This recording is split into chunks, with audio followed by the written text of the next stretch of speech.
What have you been up to? Care to share? Over the last not 24 hours, more like the last 12 hours. From 6 p.m. yesterday to 6 a.m. today, roughly, I was actually over at Relay for Life. Basically 12 hours straight. Yeah, basically 12 hours straight of walking the track over there at the Herman Stadium where SLU men's and women's soccer plays. Yeah, I'm surprised you're up in Adam the trick is Einstein's yeah, making it run for Einstein Brothers coffee. Get you piped up for the show. Yeah, so that's why I'm halfway awake. But if I end up saying something silly to me, please keep me honest because it's bound to happen today. Yeah, running on basically no sleep. Yeah, about 6 hours. So more sleep than I hoped. More sleep than I. There it goes. Already, I can't talk. More sleep than you expected. More sleep than I expected. Yes. But it's gonna be one of those days already. I can already see it. Yeah. But yeah, that's awesome, Bobby. Yeah, no, and just really cool. Some of the things there. It really is a family over there. Really, like yeah. I walked across somebody who was really touched by the Luminaria ceremony. And that probably is the most touching part of it. What happens is we all they dim all the lights except for I think 2, so it's minimal light. Yeah. And we all walk around the track with candles, and they read off the names of all the people who are on Luminarias, which are little bags with candles in them that, in honor, memory, or in support of people who have lost the battle with cancer, won it, or are currently fighting it. Yeah, that's such an awesome event that gets put on, and it's organized. Yeah, $125,000 was raised for the American Cancer Society from this event. That's awesome. I know, and the cool thing is, we've got about over the last year, we've got $1.5 million in grants here at SLU. Really? For the American Cancer Society. So the thing is, a lot of the money we end up raising ends up staying local. Yeah. Yeah. A lot of it stays local. That's incredible. Mm-hmm. And we have a Hope Lodge, which, cancer patients who have to drive over here to get treatment from long distances, they can stay at the Hope Lodge free of charge. Really? Like the Royal McDonald House. Due to that funding. Yeah, due to that funding now. Yeah. It's like the Royal McDonald House in a way too. Kids who have diseases that are over here at Cardinal Glennon or St. Louis Children's can stay there free of charge with their families. Yeah. That's kind of cool. A lot of people say the American Cancer Society is kind of not the best organization since a lot of their expenses go towards fundraising. Yeah. But I was looking at Charity Navigator, which is kind of a website that supposedly is nonpartisan rating, and it said 78% of what they end up raising, I believe, goes to actually helping people. Oh, wow. And I think about 20% of it's for fundraising and 2% is overhead. And the actual, the net, however much, the amount of money that they raise overall has to just be an absurd amount. I know. I mean, and it's interesting because there was a sign up there that said whenever the Nobel laureate, that I can't remember his name, but the guy that proposed bone marrow transplants as a treatment. Yeah. The only organization that supported him was the American Cancer Society, and now it's a very common treatment. Really? For cancer, a bone marrow transplant. Yeah, wow. Because they have so much funding, so much monetary value, and then also they just have so much, I guess you could say, political. It's just a really cool organization to be a part of, and the cool part about Relay for Life here, it's organized completely by college students, and as you can expect, there's a lot of having fun there. Yeah, we have a lot of fun, but it's for a good remember, cause. Celebrate, fight back. Yeah, no, celebrate, remember, fight back. Yeah. So celebrate. We come in. Celebrating happens throughout the whole night. Remember is a luminary ceremony. Fight back. They have a ceremony for that at about 2 a.m. About 2 a.m. Hey, it's a great cause, and I'm glad to be a part of it. I'm glad I stayed the whole time this year because the closing ceremony before that, they were playing "Come On Eileen." We're all in this together from High School Musical. We're all dancing. We're all dancing in the bleachers over there at Herman to that stuff, and it was so fun. Yeah, so much fun. But it was a really good time, and I ran to some people that I know that are on Relay. Yeah, ran to SGA President Jay Bryant. There. Yeah, you'll have to put those pictures up so we can all see them. I will be putting them up after the show. But no, like I said, it's really cool to be a part of that. And, the show must go on. So that's why I'm here on 6 hours of sleep doing this show have to being awake all night. Yeah, but hey, like I said, it's worth it. And it's kind of, a really personal cause for me. Oh, no, absolutely. I think it's awesome. I think it's a really cool thing to be a part of, Bobby. No, and I'm glad I stayed the whole time this year because I lasted till about 2 or 3 last year. So yeah, now you got till 6. Mm-hmm. And now I know next year I'm going to try to go all night again. Yeah. Your body can handle it. Yep. I know I can do it now. Okay, so moving on from relay. Yeah, Timmy, what did you do this weekend? Yeah, I'm actually had a friend, Emma. Oh yeah, Emma. She was in town this weekend, so I got to see. Yeah, I got to hang out with her. Got to I haven't seen her in a while, so it was good. It was just kind of hang out with her. It's nice. It's nice to hear that. Ugh. Some chill, relaxed time. Yeah, some relaxed time. But because we're about to get into the nitty gritty of school, getting down to the crunch time. Yeah. So moving on to sports now that we've kind of given you guys an idea of what happened this weekend. Yeah. It was a big announcement in the NBA. Sports. Yeah. Kobe Bryant retired. Yeah, he played his last game on Tuesday, I think. My computer was having a lot of technical difficulties. Get an apple, Timmy. Yeah, right. That would solve them all. Oh, Wednesday. It was Wednesday. Okay. And he scored the most points. He scored 60 points, which is the most anybody's ever scored in their last game, if that description made any sense. He has the record for most points in a final game. Most points in a last game of a career. Yeah, exactly. Wow, 60 points. Yeah, it's hard to imagine 60 points whenever SLU, this last season couldn't score more than 40 or 50 in a game. At least the men's could. And the entire team, but one person. I think he was 22 for 50, so he shot the ball almost every time. But I think he was quoted, he was talking about it afterward, where most of the time he gets criticism for not passing the ball. And this was the one game where, people were like, no, don't pass it, shoot it. It's your last, kind of. Right. So there was a big, celebration. So that's why he got 60 points, is because he didn't shot it every time down the court, basically. And I know, there's a lot of debate, but I actually saw this pretty interesting, article. It was from a pretty interesting, snippet of a radio show on Thursday, and it was kind of knocking Kobe it kind of blamed Kobe for the demise of the Lakers organization, which was interesting. What demise?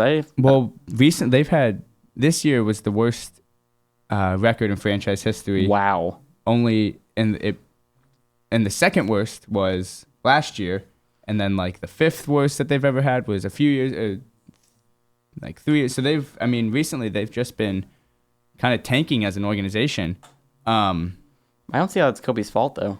But I think he was kind of blaming it on just how he's played with, back in the early 2000s when Shaquille O'Neal and Kobe were on the same team. Mm-hmm. that had the potential, and Phil Jackson as the coach had the potential to be one of the best dynasties ever. And then Kobe kind of ran Shaq out of Los Angeles.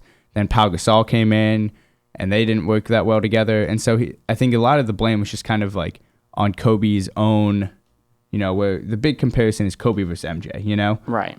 And although Jordan was I've never seen Jordan play, so I don't want to, I feel like it's a hard comparison to make, but, that Kobe was more just narcissistic and hard to play with, which was an interesting view on it, and probably had a lot of validity to it as well. But so he ended his career, 60 points, an incredible way to go out, but shot the ball 50 times. And then, what are his career stats actually? He averaged 25 points a game, 5 rebounds a game, 4.7 assists per game.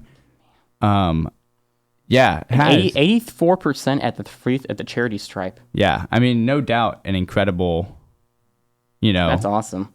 An incredible player. 84% the charity stripe. We don't see that in college. A lot of times. That's insane. And he was always at. It wasn't like he was consistently at the free throw line just because he's the key player, always getting fouled and always ball's always in his hands. What position is he? I don't see it. He was kind of like a shooting guard forward mix. Okay. Just like a wing perimeter player. But it was I guess a good way for him to go out. put up an incredible performance, and I think he's now like third all-time scoring behind Kareem Abdul-Jabbar, who is also a Laker, and who came to SLU not too long ago. Yeah. Did you go see him? I didn't see him, but I think I was with the SLU TV team that interviewed him. Yeah. Oh, really? Yeah. Yeah, it was really cool. And plus, after we get done here, I got to put some footage onto the SLU TV computers from Relay last night for SLU TV to use.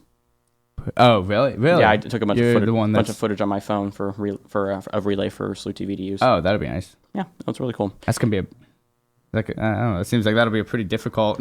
Well, you're pretty tech savvy. Well, I'm not the one editing it. Oh no, somebody else offered to edit it and nice. Throw a package together for it. Oh, that's good. So it's just gonna be my footage and their package. Hopefully, I get a credit for it. Yeah, right. Oh well, but no, it's good though. Yeah. Yeah, Kareem Abdul-Jabbar. Anytime I think of Kareem Abdul-Jabbar, you know what I think of? Airplane. Yeah. Listen, kid, you tried dragging those two guys up and down the court for 40 minutes. Yeah. One of my friends, who's a pilot, wore, what is it? It's Robert Murdoch or Roger Murdoch, whatever his name in the. Yeah, Roger Murdoch was his name. Yeah, and so he had a shirt that was just like Kareem's face and then Roger Murdoch, and wore it to the when Kareem spoke and tried to take him up flying that night after the speech. It didn't end up working, but I figured it wouldn't. But that's hilarious. Well, then another guy, wore. I was looking at another pilot friend we know. Yeah. And he was at an aviation conference, and he wore a tie that said "Remove before flight." Oh yeah. Like those little the flags you pull off before you fly. Yeah. Oh, that's funny. I was rolling. when I saw it, and I had to give him a comment. The whole tie. The whole tie said "Remove before flight." Oh, that's funny. That's awesome. It's like the gripe sheet joke that you and I always laugh at. But, yeah. For those of you who don't know what a gripe sheet is, basically pilots write down the problems that they have during the flight for the maintenance crew to look at. Mm-hmm. And there's some pretty funny ones that are making their rounds on the internet. And Timmy and I, both as aviation buffs, we laugh about all that stuff. I'm trying to think of some, but it's like it's not important right now. Yeah, that's not important right now. Airplane. They're funny though. Yeah. Okay. Moving back to sports. Yeah, sorry, we got a little sidetracked there today, but that's what happens whenever you're running on 6 hours of sleep. Yeah. Steph Curry. Yeah. Another also Wednesday, which is actually funny. They had Wednesday, when they knew it was going to be Kobe's last game, they had it like, it was ESPN, it was prime time, everybody should watch it kind of thing. But then the same night also ends up being the potential for the regular season record to be broken by the Warriors. And so Kobe's last game gets moved to ESPN2 so that the primetime spot can be the Warriors-Grizzlies game. And Steph Curry and the Warriors didn't disappoint. Warriors, no, they beat the Grizzlies to finish the season with the NBA record 73-9.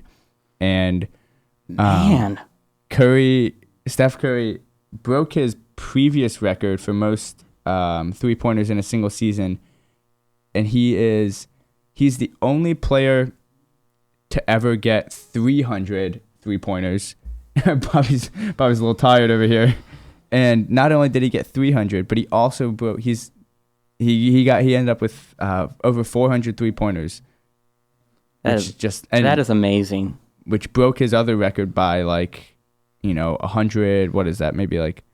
Well, you can see here he had about 400, I think 401 or something like that. Yeah, he had 402 this season. And then the last season looks like about 2 in the 280s. Yeah, it's 286. Here we go. Yeah. So. Oh, cool. I didn't see I didn't see that graphic there. Either did I. That's nice.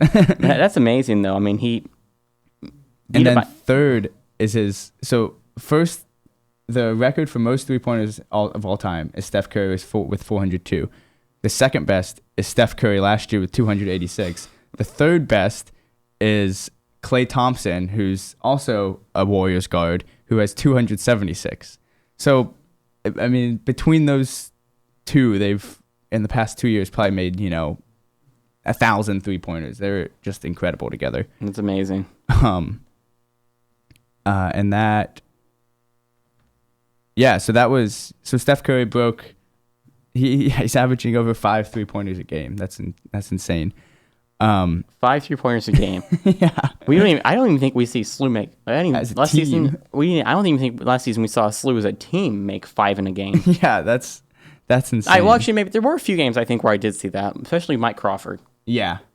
Yeah, he was a consistent 3-point shooter. But no way averaging, No way there's an average for that. That's just incredible. It's amazingly great. And then... Or as Apple once said, insanely great. We were just talking about Apple. Yeah, we were talking about it a little bit. But, so that was Curry's individual milestone. But as a team, so they broke the Michael Jordan, who we were talking about in relation to Kobe earlier. But they broke Michael Jordan and the 95-96 Bulls record of 72-10, being the best record in the season. And now... I think they're definitely easily favored to win the NBA championship, but I think a lot of people are wondering, can they finish out 16-0 and just win every game here on out, sweep the next 4 series. Clean sweep of the playoffs. Yeah, that'd be funny. Incredible. But yeah, it'll be interesting. I know the playoffs just started yesterday, I think. Didn't you put a bracket prediction in there, Timmy? Yeah. I'm trying to think who all, so here's Saturday's results. The Golden State Warriors beat the Rockets by like 30. The Celtics beat the Hawks by 1. Wow. No, the Hawks won. So Hawks beat the Celtics by 1. Oh, okay. Yeah. Wow. I didn't see that. Sheesh, I'm running on 6 hours of sleep and even I can catch that. Yeah, you're the one that's more on top of it. Tired. And Oklahoma City Thunder beat the Mavericks. Wow, they pounded the Mavericks. Yeah. Almost 40 points. Yeah, jeez. And then the Pacers beat the Raptors by 10, which that's the only one that I caught a brief blurb of that one. So, yeah. And actually, it's interesting. We're on the air, and there's a couple games going on live right now. Yeah, both the Blues and Cardinals. Right? And as of the 15 minutes ago at the end of the first, it's tied 1-1 Blues Blackhawks. Parayko has the goal for St. Louis and Seabrook for Chicago. And then the Reds and Cardinals are tied at the bottom of the sixth as of 9 minutes ago. Wood is pitching for Cincinnati, and then Waka is still on the mound for the Cards, and Waka ended up getting the start, so Waka has been going the distance up to this point. Okay, nice. Yeah, we'll keep you guys updated on that. As updates come in, we'll give them to you. Just wanted to throw it in there real quick. Yeah, for sure. Because it was funny. Timmy and I were doing our, we always meet up about an hour before the show and, discuss the show, how we're going to do it, and some other stuff too every now and then. But the Blackhawks went up 1-0, and I was mad. Like right away. Right away, yeah. The game started, literally right after the game started. Probably within a few minutes. Mm-hmm. Well, it's no different than I was actually at that game I was at. That one couple weeks ago, yeah. And within the first minute or two, Blues score. 1-0 Blues. And it was against Colorado. Oh, yeah. Mm-hmm. That would have been right before one of the last games of the season. One of the last regular season games, yeah. Yeah. But sorry, No. But yeah. We'll keep again. The Warrior mentions here, in this Bleacher Report article about bracket predictions, the Warriors are going to challenge for a clean sweep. Yeah, that'd be awesome to see. But yeah, feel free, if you want to talk on the NBA, call in. I know we have some big Steph Curry fans. We do have some big Steph Curry fans out there. But speaking of the Cardinals, let's go ahead and talk about opening day. Yeah, opening day was Monday. Yeah, and of course I had an exam during that time, so I couldn't watch it this year. I know, because we'd been talking about trying to get together. I mean, like we did last year, and watch it, but to do it again here. But I had an exam, so I missed the opening ceremony. Yeah. Oh well, but I did miss something really interesting that I wish I would have seen. Lou Brock, Hall of Fame Cardinal pitcher, threw out a first pitch, and he threw a strike. A beautiful strike at that. There's a whole article on it. Yeah, there's a whole article kind of like commemorating him. Yeah, no, I mean the guy just had was it his leg or part of it amputated? Was that it? Yeah, he had an amputation. What was it? Left leg amputated below the knee. Yeah. Now he did it. Yeah, he did an amputation. And then none other than Ted Simmons, who was the catcher in the same, back in Lou's day, caught it. And it was a beautiful strike. Yeah, And seeing Lou Brock was not a pitcher. He was a hitter and infielder. We've been talking about we've talked about how much just like how cool the atmosphere is at Busch. Yeah, I'm blanking on words, and I did get a full night's rest. But especially on opening day, the Hall of Famers always come out in those convertibles. Yeah, drive around the field. Yeah, and Tony La Russa is part of that group now too. Yeah, right. Just he's the new 2014, 15. Okay. 2014 or 15 home opener. Yeah. Was when he joined us for the first time as a Hall of Famer. Okay. It was funny because last year. I think it was 15 because I think. Yeah, because I remember last year Hayward, we had just gotten Jason Hayward, who's now a Cub. He forgot to shake hands with the Hall of Famers. Yeah, that's right. And I can't remember who it was. Somebody had to nudge him and say, "Hey, go shake hands." Oh. Yeah. He runs over there and they're all laughing as he. He came out with some sort of apology or kind of jokingly, I think. Yeah, I jokingly apologized. See, that's the thing about Cardinal Nation. We knew it was a rookie mistake on his part. Yeah, it wasn't intended to be. It wasn't intentional on Hayward's part. It's just funny that. And now St. Louis doesn't like Hayward because he made comments about our roster being old. Oh, I didn't see that. Yep, he roasted our roster. Oh, wow. Well, let's just say we're going to roast the Cubs this year. Yeah. Yeah, it's no different. I've got to finish up that Cub to card fan conversion form, and add your favorite moment in Cub history. Cubs beating the Cards in the 2015 NLDS only to be swept by the Mets in the 2015 NLCS. Yeah. And I will never forget messing with the Cub fan that we all know in the meteorology department. Really? We were all in Oklahoma City for that weather conference whenever the Cubs got when swept. It happened. Oh yeah, we were rousing her so much. Really? Yeah, because me and her boyfriend and I are huge Cards fans. Yeah, I remember I was in. I almost went. It was right. Yeah, I was in. My uncle lives right in Wrigleyville, and so I went up for the weekend to visit him. And during that same weekend, so it was pretty, didn't wear any Cardinals apparel in Wrigleyville while they were playing. Right. No. Did not seem like the most fitting choice of clothes. Obviously. But yeah, the Cardinals. I think they're at 6-5 right now. Looking to prove that today against the Reds. I think they played the Pirates, the Brewers, and now the Reds. Something like that. Maybe a couple others in there. We can get the schedule up pretty easily. Yeah, But yeah, the Cardinals did end up winning the opening day. Yeah. And what did against the Brewers? Did they pound? What was it? Yeah, I can't remember what this. I'm sure we can find it. I know they. I'm looking here. Yeah, hold on. I'm looking here. 10-1. It looks 10-1. Yeah, it makes sense. I think it was 10-1. Victory of the Brewers was one factor. Yeah. So it was. We pounded them. Yeah. And as we should on opening day. Yeah. let them have it. Yeah, as we should pound them on opening day.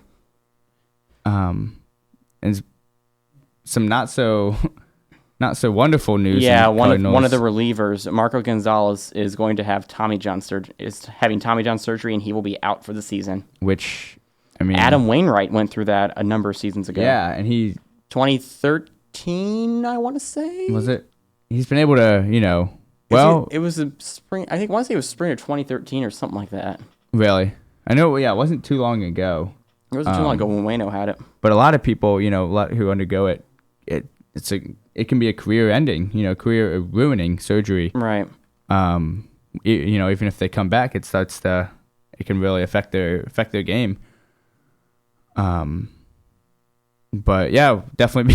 Definitely hoping Gonzalez will be able to recover and come back without much of a hiccup. Yeah, and that moves Alex Reyes, who is at extended spring training as he serves his minor league suspension for his positive marijuana test. Oh yeah. Bad news. What's the score? Anisimov, assisted by Panarin, scored. Blackhawks lead 2-1, 18-27 left in the second. So still plenty of time, but plenty of time for the Blues to come back. But yeah, we really need to get at least one game in Chicago. Yeah, we need to get at least one game in Chicago before the series comes back to St. Louis. That's what happened.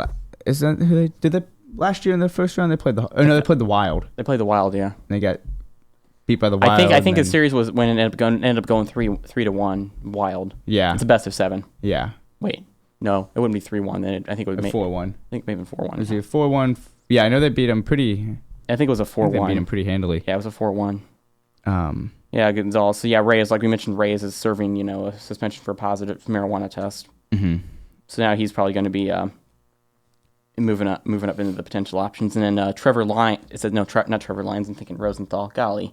Tyler Lyons, who's currently in the Cards bullpen, could also move down to AAA and start if needed. Yeah. And that's the thing, you'll see guys from the Cardinal organization, you'll see us pulling up guys from minor league all the time during the season. Just kind of rotating in and out. Yeah, I mean, and I know other clubs do it too, but we kind of, like I've been saying, we pioneered the farm system. Yeah, for real. Like we've got some AA guys who are on the major league on the roster. Yeah. We got some AA guys who we've called up in the past. Like I said, Wayno, Yachty, Tommy Pham. Yeah. Hazel. I think Jerko. Really? Yeah, Jed Jerko. Huh. Yeah, Jed Jerko. Yeah, he came from our farm system too.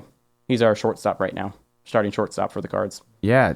You get the idea. I mean, there's at least 3 of the 9 men on the field. Because a lot of times, farm system people. And I mean, potentially, probably more. Those may be the ones that we can list off the top of our head. But yeah, I know there's potentially a lot more that have come through our farm system and played for us. I mean, Wayno and Yachty being maybe the 2 biggest names on the Cards right now. Yeah, no kidding. Through. Yeah, and actually, like I said, Waka is actually pitching today for the Cards. Mm-hmm. Waka. Fozzie Bear. Fozzie Bear, Waka. Yeah, and everybody's worried about Adam. Yeah. Because he's not been doing consistent. He's not been a consistent performer this year. I think 0-3 through his first 3 starts. Yeah. But, yeah, I'm looking here. But there's a big, a lot of people are. Yeah, a lot who of people wrote this? Are saying, okay, somebody from our NBC station in town, Channel 5, wrote this. Yeah, he blew a 4-0 lead against the Reds. Mm-hmm. Just yesterday, gave up 7 runs in 5 1/3 innings. Mm-hmm. He's Yeah, and yeah, I mean Wayno can. I think Wayno's just having a bit of a rough start. Mm-hmm. Honestly, I think it's taken him a little longer to get back into the groove. Yeah, I mean, and hey, we as college students understand what it takes to get back in the groove. Okay. Yeah, I don't think, and it's good to see that. I mean, he's facing a lot of criticism, sure, but he's 0-3, and the criticism isn't, it's probably deserved. And the sad thing is too, like I follow a number of fan accounts on Twitter. You know, follow me. I unfollowed a guy because he was tweeting that, we're going to go 0-162 this year. Yeah. I'm going, unfollow. Yeah. Because I don't like negative fans like that, Yeah. You got to stay positive all the time about Cardinals, Mm-hmm. We may start bad, but we're going to come back. Yeah, I don't think anybody. When you think of comeback Cards, think 2011. Yeah. We came in as a wild card team, won the series. Yeah. Think about that. Yeah. And twice we were down to our last strike. David Freese, Lance Berkman. The 2 heroes in the 2011 World Series. Yeah, I forgot they came in as a wild card. Freese hit that homer to force Game 7. We won it, and it's no surprise that Freese was MVP in 2011. Yeah, and now he is a Cincinnati Red, I think. I'm not sure. Who did we? Yeah, we played the Reds first, didn't we? Did we play the Reds to start the season off? I want to say Pirates. I want to say maybe it was the Pirates. I'm thinking Pirates, but I can't. We'll pull the schedule right now, so you got to give us a second here to get the schedule. Traveled originally to Pittsburgh. Yeah, let's see here what the schedule's got. But yeah, it was Pirates. Okay, Pirates, yeah. So Pirates and Braves. David Freese is a Pirate now. Okay. Arg. Arg. But no, like I said, David Freese. I mean, we still cheer for David Freese, and you know why? Because we're Cardinal Nation. He made his mark on St. Louis for sure. Yeah, in a positive manner. Definitely a positive manner. I mean, heck, whenever they flipped Mr. Freeze at Six Flags and reversed it, he helped open the ride. Really? Reversed. Huh. And it's a lot more fun reversed, I'll tell you that much. Can tell you from experience. Oh, it's so much fun. I love it reversed. Here we go. Update. Yeah, it's still Cards game still tied at the end of the 7th. Cards game. Okay. 3-3. 3-3. Is that what it was? Yeah. Well, it's that time. Yeah. It's that time for call-ins. The bottom of the hour, so we're going to start taking call-ins. It is 314-977-1581. And we'll talk to you about sports. Just please no asking if it's Burger King or not. Yeah. If it's Burger King, or saying that I remind you of Bernie Sanders, because we've had somebody say that on the air before, that I sound like Bernie Sanders. We get quite the We get some good ones, and then we get quite a few oddball ones. I don't have a Jersey accent. I don't have a Jersey accent like Bernie Sanders. I don't get interrupted by Hillary Clinton. And right Timmy, on time, here's Timmy, our first one. Welcome to BT Sports. Thanks for calling. Hey, Timmy. Hey, bud. How are you? Doing all right. Wonderful to hear. So I was just wondering, I know you were talking about Steph Curry and all that. Oh, yeah. But I want to know what you were thinking about the rest of the roster. Because I've been just a long, diehard fan of the Warriors. And I really think that... Are you also, can I just ask, are you also a Alabama fan for football, college football, a Patriots fan for NFL? What? You said you're there's no correlation. Just wondering, since you're such a long-time Golden State fan, you know. No, I was born in the Bay Area. I know for a fact that's not true, but continue. What was your question? You don't know me. So, I was wondering what your thoughts are on, like, Kevin Looney and Sean Livingston. Some of the bench players are really producing for this team. Really producing? It's easy to give the starters all the credit, but, I mean, Steph's really not that great. I think Kevin Looney might be one of the best players in the NBA right now. Oh, is that so? You don't think Draymond Green, Klay Thompson, Steph Curry, Bogut, you don't think they're doing much as a team? I really think that their bench has probably brought them this far. Really? 73 wins, you don't do that without a bench. You don't do that without a incredible bench. Incredible superstar, you know, bench. Potentially 3 of the best players in the NBA on the same team. I won't dispute that it might be largely in part to their bench, but I'm gonna say that, and from my vast knowledge of the Warriors, it comes from their front court production. That's what I'm looking for.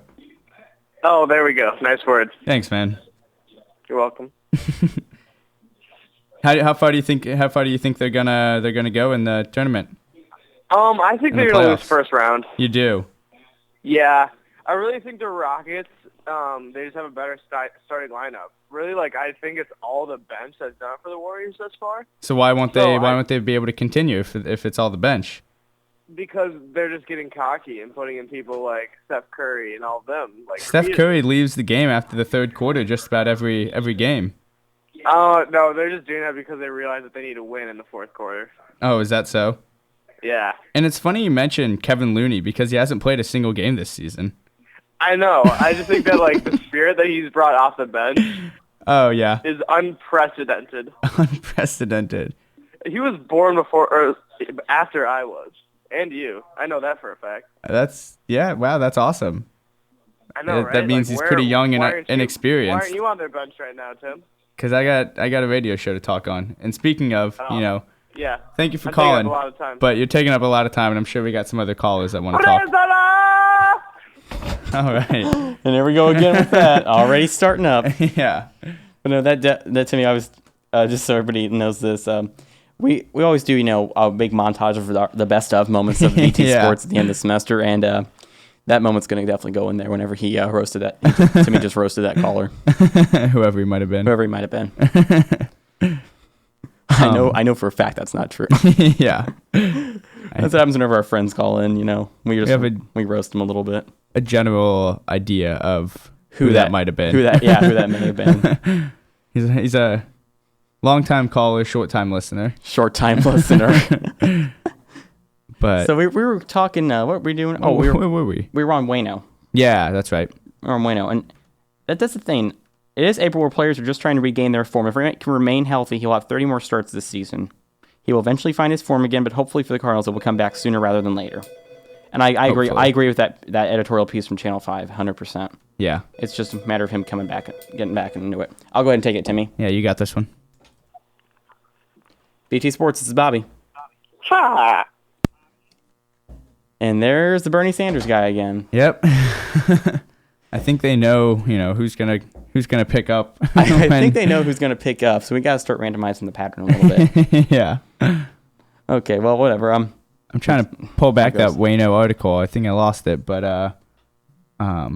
I've got it. I can get it again for you, Timmy. Yeah, I think the general gist is just people are, he's facing a lot of criticism, and it's weird because like I said, that fan account on Twitter, that was tweeted, here we go, we're gonna go 0-162, and only 3 games in. This was after the series with the Pirates. I'm going, nah, dude, no. Later on, he tweeted, I take back what I said after we won against, the Reds to open this season. I'm going, yeah, that's not how Cardinal fans act. Yeah.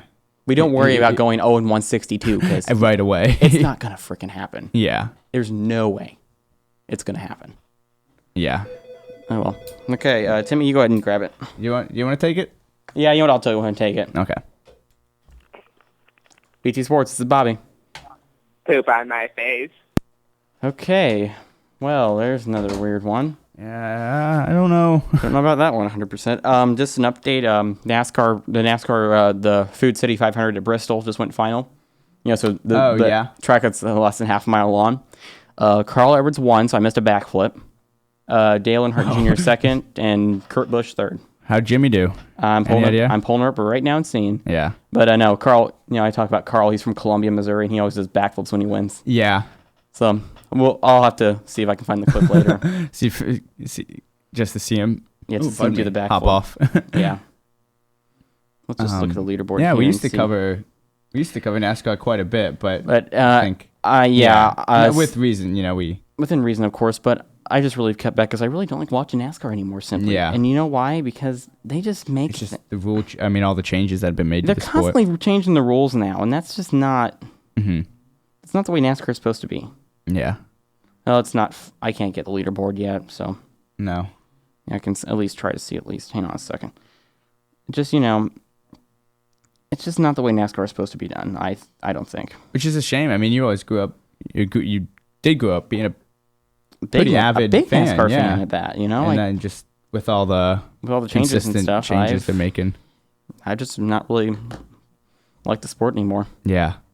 And second, it's always fun to watch them race. Yeah. It was born out of bootlegging. Really? Really? Yeah. Oh, I didn't know that. Yeah, NASCAR was born out of bootlegging. How's that? Well, they raced the cops, and eventually decided, no, let's just race our cars together, and then NASCAR was born. Huh? Yeah, I had no idea about that. It makes sense. Yeah, I can see, now it really developed into a big huge sport. Yeah. Yeah. You wanna? I'll take it. Okay.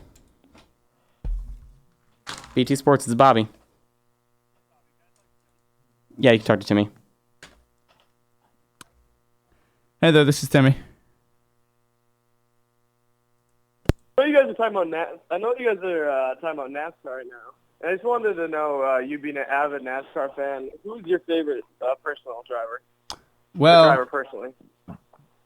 I think you must have heard me wrong. I'm not the avid NASCAR fan, but no, I know Bobby watches it too, but you covered it also last year, so I figured you had to watch a bit of it. Well, I would say, it'd probably be Jimmy Johnson. Jimmy Johnson? Yeah, that's. Because I was never too. What about Dale Earnhardt the first? I'm not. I know he's a great racer, but here I'll hand it over to Bobby. Yeah, no, you asked about Dale Earnhardt Sr. Yeah, I definitely personally respect and admire Dale Earnhardt Sr. There's a reason why he was called the Intimidator. He could race, but he was always a gentleman. Mm-hmm. Definitely have a lot of respect for Dale Earnhardt Sr. and Junior at that too. Who's your favorite racer nowadays? Nowadays? Oh man, that's a difficult one. I'm still saying Jimmy, but I also have I really like Carl Edwards too, simply because he's local talent, Columbia, Missouri, so it's literally 2 hours west on Interstate 70, and he always does those backflips whenever he wins. So I always love watching for those. And I was at Gateway a number of years ago before the track got sold to the current owner. Well, Dover shuttered it, and the race was literally it was a Busch Series race. It was literally between Denny Hamlin and Carl Edwards the whole race, just switching off leaders, and it was so much fun to watch. Oh, that would be cool. It was so much fun to watch, and then Carl won, did a backflip, so I got to see a backflip from Carl live. That's awesome. Well, I'll let you guys go. Okay, thanks for calling. No, that was a good one. Yeah, it is a good one. Moving on to some SLU news now. Yeah. Another article here about Coach Ford. I mean, the Post-Dispatch is writing so much about Ford right now. Yeah. And we're going to talk a lot about Ford, too. We've been talking a lot about him with reason. Simply because, he's going to bring a different atmosphere to SLU men's basketball. I really think so. I think it's going to be a lot more like the way Coach Stone does women's. Mm-hmm. Very fan-oriented, very... Just like, not like a very humble, create a humble environment for the program. Yeah, the environment of humility. Yeah, exactly. Because he's very, from experience, he's very personable, approachable. Definitely. And that's really the way the coach should be. Yeah, for sure. Yeah. No, it's really. I'm really excited to see what Coach Ford's doing here. I'm looking here just some other stuff too. Yeah, he said it's not going to be a quick fix here, getting our program back to the way it was under Majerus. Yeah, because he talks about, or like in this article, they touch on just that recently SLU's been facing some challenges. With two of our starters, two of our lead guys going out. Yeah, Reynolds and Yakub or not? Yarborough. Yarborough. Wait, I said Miles Reynolds and Yarborough. Yeah. Leaving here. And then just kind of with the, just a few years ago, they were, I think, back to back in the tournament, maybe 3 or 4 years. And then they've been on a drought these last couple of years. And so there have been, just some things that I think Ford, and he seems excited to get into it and try to fix it, Definitely, yeah. Oh, Timmy, you go ahead and take it. Alrighty, I'll take this one. BT Sports, this is Timmy. Okay, there's that guy again. All right. Thanks for the call-in. Yeah, thanks for the call. And it runs in the family, too, apparently, because his dad was a coach. Oh, yeah? I don't think I knew that. Yeah. Yeah, it says his dad was a coach who would send him to camps almost every week during the summer. Yeah. Built him a basketball court, so he's been around the game for... And he played the game, too. That's the really cool part. He actually played it, and he was at a bunch of different colleges, too. Mm-hmm. And he's a little guy, he knows. Yeah, he's very. He's like 5. I don't know. Okay, this is an interesting comment here on the Post-Dispatch's website. They have a comment section. Yeah. Ford is great at recruiting, but not as great with coaching in a game unless OSU is playing KU in Stillwater. He may be a very good game day coach in the A-10 since he does not have to go against the likes of Self, Smart, Huggins, etc. in conference play. I don't know if I agree with that 100%. We'll have to wait and see. They're jumping to conclusions already there at that point. I think they're jumping really far to conclusions. But yeah, he's stressed a lot on the recruiting aspect of he wants to recruit local talent. Yeah. More than anything else. As he should. Yeah. Oh my gosh, for sure. For sure. I mean, and I'm not. Don't get me wrong. I don't want. It's not like I don't want, people from all across the country coming to SLU. Yeah. Across the world and from the world at that too. But if you can get the guys if you can get the talent, St. Louis like we lost, Jason Tatum. Yeah. I mean, which would have been, that would have been. If we would have gotten Tatum, that would have been huge. Like Cruz probably would still be head coach. Oh yeah. If we'd gotten Jason Tatum, that would have been for sure. Jim Cruz would still be the head coach. And that was probably a long shot just because of the talent that we had to begin with. Yeah, and I mean, Jason Tatum was like the number 1 recruit or number 2, depending on where you're looking at it. But to be able to get, I think what he's trying to get a program where it's the fact that, he's trying to build the program so that getting a recruit like Jason Tatum is not too unrealistic, Exactly. And which he talks about, it's not going to be this next year that it's going to happen. It's going to be, it might be years down the road. But I think it's going to be a little more exciting to watch men's basketball this year. Yeah. I really think so. I think Coach Ford's going to bring a lot of really, really fun and really fun atmosphere and exciting too. Like women's, you'd see women's, pushing it down the court, getting into the paint, fighting for rebounds. Yeah. And like I said, men's kind of lacked that this year until conference play. And which is I think, but that guy that comment was saying, just like he's great at recruiting, but not good. And so it'll be interesting, It'll be interesting to see how he works in the A-10. Yeah, because he's not going, he won't be playing like he touched, playing against Kansas, and now he'll be not sorry, not it will be interesting, yeah. As top tier teams maybe, but Kansas is the number 1 seed, but right. So yeah, it'll be interesting to see if he can kind of just change the way SLU basketball, or get back to where SLU basketball was a few years ago in Majerus, and see what he can do to the Atlantic 10 Conference in general. No, I think it was a good hire by SLU. Because the A10's really on the up. A lot of people don't think his hiring was good. I disagree. I think it was a good hire. Yeah. I think it was a really good hire to pick to do Coach Ford. To hire. No, Coach I Ford. agree. Like I said, the guy, and like you said, the guy is very personable, very approachable, and that's what you really want in a coach like that. Like a guy like him, I could get a picture with him like I did with Coach Stone before the WNIT game. Yeah. If like I said, that's the cool. Like Coach Stone's walking West Pine. Hey, Coach Stone, can I get a pic with you real quick? Sure. Yeah. That's the way it should be done. Yeah, exactly. And exactly it's cool the way it should be. And I think he'd be just like that. Yeah. I'm almost positive, considering how interactive he's been with the fan base lately. Mm-hmm. Since getting hired. I mean, they've just now started practicing with Coach Ford. Yeah, he has, and he talks about it kind of like, getting started with the practices, and he's saying, I'd rather the history start with me. I don't want to hear too much about last season. I told the players that right now I do know who played what, but I don't care if you played 2 minutes and this guy played 15. It doesn't matter to me. Everyone is going to have a shot here. So he's just like, he's resetting everything. Yeah, which I'm sure maybe that, some people might not be, some people on the team probably, maybe a little concerned at that, but might be why Yarbrough and Reynolds transferred. Yeah, actually. But you know what? I really think it should be that way under a new coach. He's coming in with a clean slate. With a clean slate, yeah. Granted, high school's a little bit different, especially whenever, you're in my case where our head, my sophomore year, resigns, and then the JV head becomes the head coach. Yeah. That's different because the guy's been coaching with us forever. So I think we're going to use the same, like I said, he used a lot of the same plays and stuff that we ran before. But now... high school's a little bit different, though, than college, Yeah, and especially with a new, outside of the thing. Yeah, see, like the guy we hired was within the district, things like that. I mean, the guy knew everything, so... Yeah, so it'll be interesting. I mean, obviously, we talk about Coach Ford all the time. It'll be interesting. I'm pretty sure we're going to talk about him even more as the season approaches. Yeah, next semester we'll be covering him all the time. Mm-hmm. Covering old Fireball Ford. Fireball Ford. Yeah, I don't know how I came up with that idea, but we're going to go with it. That has a nice ring to it. Yep. So moving on to some softball news now. This would have been, when was this? Last Sunday. This was a week ago, yeah. This game was played while we were on the air last Sunday. We just now have the wrap-up, though, in the box.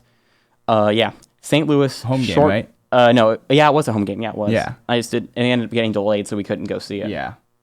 But, St. Louis short gamed Rhode Island 9-1. And I thought it was 10. It's weird. The actual short game rule in NCAA softball is, I can't find, sorry, computer's being a little slow here. From Wikipedia, of course, but this is quoted from the NCAA rulebook. Mm-hmm. In NCAA softball, the mercy rule is invoked if one team is ahead by at least 8 runs after 5 innings, and unlike with college baseball, applies in the NCAA tournament as well, with the exception of the championship series. So they run ruled them, basically. I mean, yeah, we short gamed them. Yeah, that's literally what happened. After 5 innings, they were up 9-1, and so it was game. Yeah. And the softball, I mean, we've been covering them a decent amount. You've been to a couple games. Yeah, been to a couple games. And they've been doing pretty well this season. Yeah, I'm just looking here at some of the stats from that game. Yeah, Brianna Lord got the win. Lainey Neeb got the save there. Mm-hmm.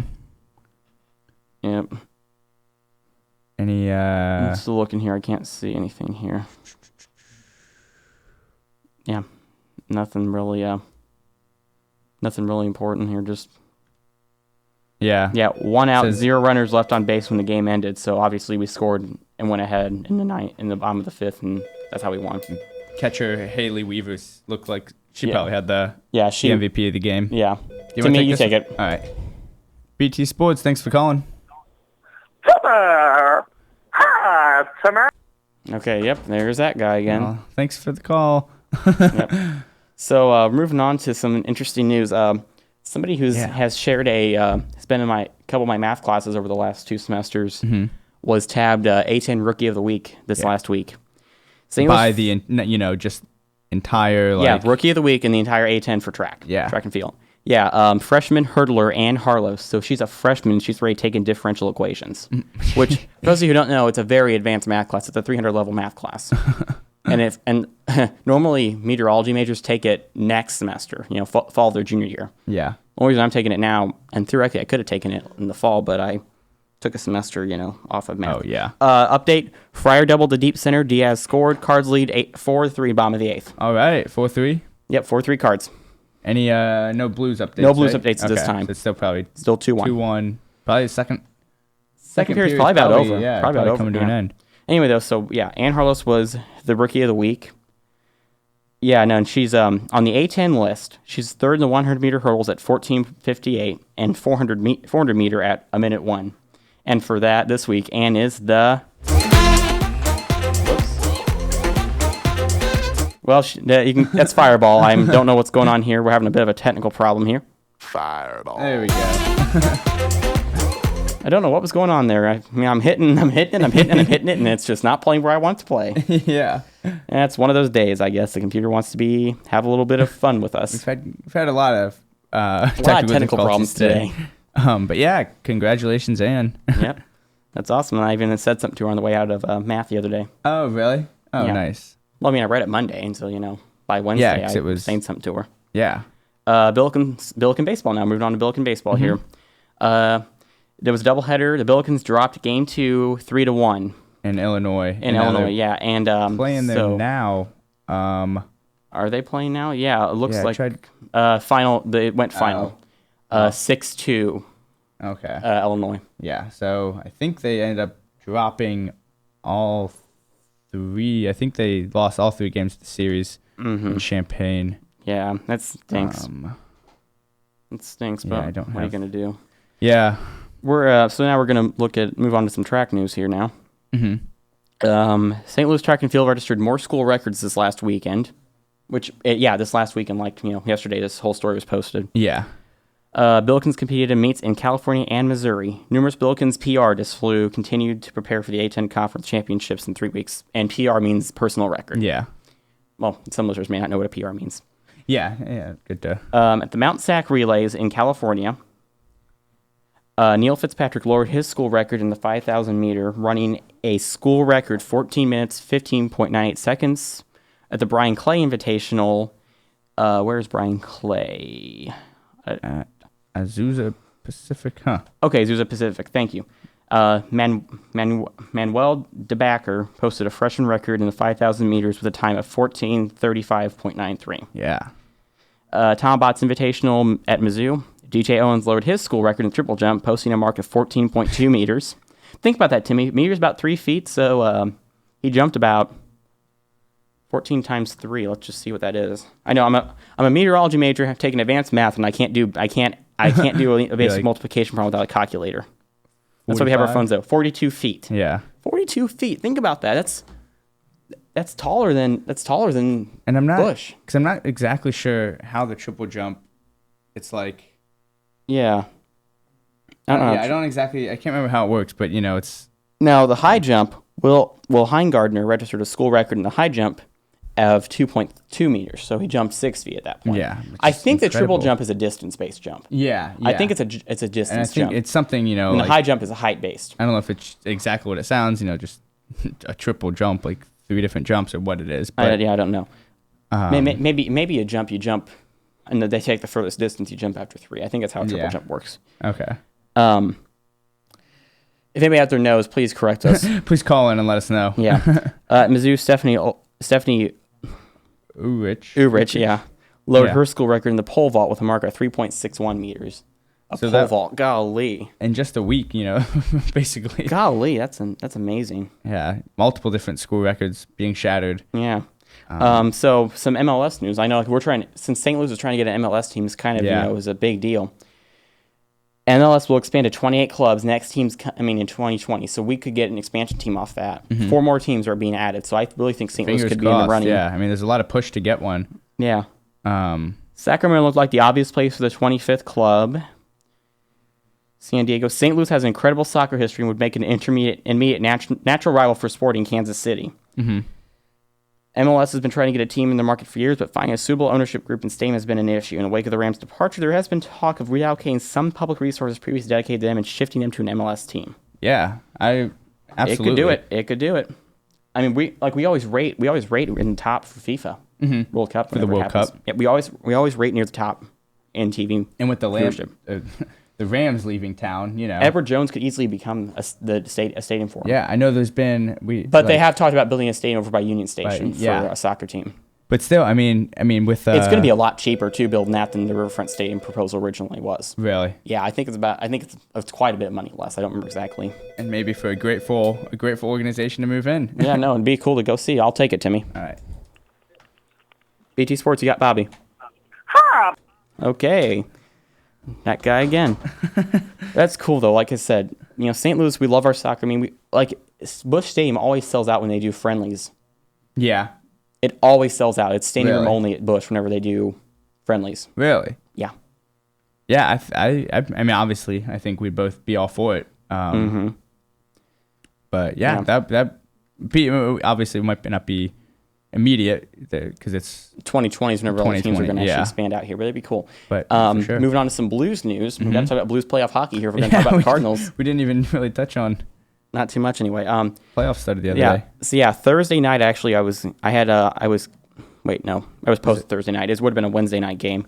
I didn't catch this one, but I did read about it, and it was an overtime win for the Blues. 1-0, and who scored that goal? Elliott had a shutout. Backus. David Backus, the captain. I actually almost. So if I wasn't at work, I was gonna go to this game. I got free tickets just to sell something at halftime, but nice. I couldn't get off work. Nice, that's awesome. Would have been a good one. Overtime game. Game 2 though. Yeah. I watched that one live, and let's just say, I made a meme out of The Simpsons for it. So the comic book guy, worst episode ever is what he said. I changed it to say worst refs ever. Yeah. Oh my gosh, they blew so many calls. Yeah. There were a lot of blown calls. That's all I got to say I'm talking from the perspective of a Blues fan, so if any Blackhawks fans out there are feeling salty, I'm sorry. Can't be too salty because they got the win, but yeah, about to say. Well, I had somebody comment whenever I put the meme out, and he said, only losing fans complain about refs. What's that? Somebody commented on the meme saying only the losing team whines about officials. Yeah. But I mean, I feel like at some points you can acknowledge that the refs. There was an offsides call. It was clearly it was close. Almost the announcers were even saying it was really close to call. Almost was inconclusive. Yeah. And then they originally ruled it a goal. It was originally a goal. Yeah. So it would have been a go ahead. It was a go ahead goal. Yeah. Then they ruled it offsides. Was it? I'm sure. So the goal was taken away, and then there was a goal where it was definitely goalie interference on Elliott. Blackhawks were shoving him out of the way so the puck could go in. They ruled it a goal. Yeah. Oh man, I was so mad. Actually, I ended up something in my room got damaged. Really? Not SLU property, my own. Just be. Upset about the game. I've got a couple doors in a TV cabinet. Kicked one of them in. It's not to stop her off. Yeah. So now the door can actually go inside of it, but it's an easy fix. Just got super glue back on. Mm-hmm. But yeah, and so I think let's just say when I had to call home and ask for glue, they weren't happy. Yeah. They were less what than happened? Happy. Well, I got a little too into the Blues game. Yeah. I got a friend of mine, that guy that called in one time, talked about Blues hockey. He I was talking to him about it a little bit too. About the game. Yeah. That was game 2, and they got game 3 going on right now. There's no more. I don't think there's any more updates on that. I'm trying to pull that up. I think probably second period's maybe over, or just about over, and Blackhawks are up 2-1 still. Still 2-1. Okay, so nothing new there. I think that just about does it for this week, Timmy. I mean, there's a lot of stuff we didn't get to, but that's the way it works sometimes here on BT Sports. Yeah, we're pretty busy. We are pretty busy, so but it's that time. It is that time. So for BT Sports, I'm Bobby Stillwell. I'm Tim Shagru. And we will see you next week.